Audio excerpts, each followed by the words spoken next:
আল্লাহ বললেন কোন সুযোগ, তারা প্রতিদিনই তো বললেন ইস্তাযযানা রাব্বুকুম লাইন শাকারতুম লাযিদান্নাকুম ওয়া লাইন কাফারতুম ইন্না আযাবি লাশাদীদ।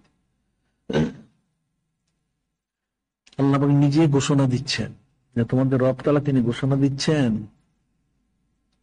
তোমাদের নিয়ামতের শুকরগুজারি করো তাহলে নিয়ামত বৃদ্ধি করা হবে, আর যদি না শুকরি করো অস্বীকার করো তাহলে কঠিন শাস্তি। তেমন বান্দীদেরকে তো অনেক নিয়ামত দেওয়া হয়েছে, কিন্তু শুকরগুজারি কিন্তু কেউ করে না,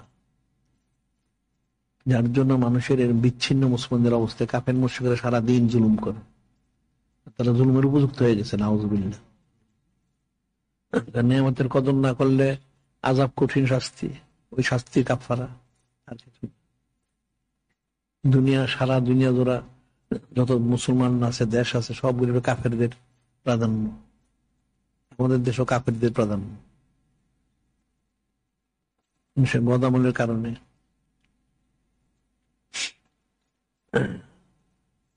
জাবের হাদিস শরীফে রয়ে গেছে না, জিবরিল আলাইহিস সালাম আনিক্লিব মদিনাতা কাজা ওয়া কাজবা আহলিহা। আল্লাহ পাক হযরত জিবরিল সালামকে আদেশ করলেন অমুক অমুক শর্ত উল্টায় দেন। তো জিবরিল সালাম সেখানে গেলেন শর্ত দেখার জন্য, দেখে বললেন ইয়া রাব্বি ইন্না ফিমা আবদাকা ফুলানান লাম ইয়াসিক তরফাতাইন। আল্লাহ পাক এই উমুক শহরের মধ্যে একজন বান্দা আছে আপনার যে পলকের তর সে বান্দা গুনাহ করে না।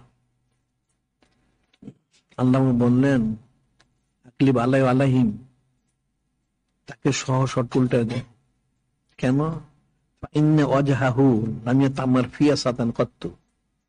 এই যে স্মরণে এত হারাম কাজ হয়, হারাম কাজে তো নিষেধ তো করেই না, বাধাও দেয় না, এই জন্য যে এত কিছু হচ্ছে আমার বিরোধিতা করা হচ্ছে এই জন্য সে একটু আফসোসও করে আহা করে মুখটা বাঁকাও করে না, তাকে সহ উল্টে দেওয়া হইল নাউযুবিল্লাহ।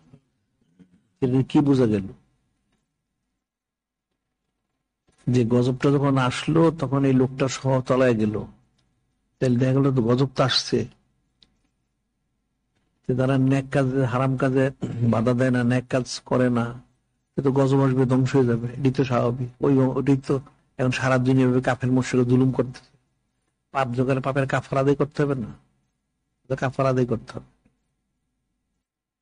সেটি করতেছে।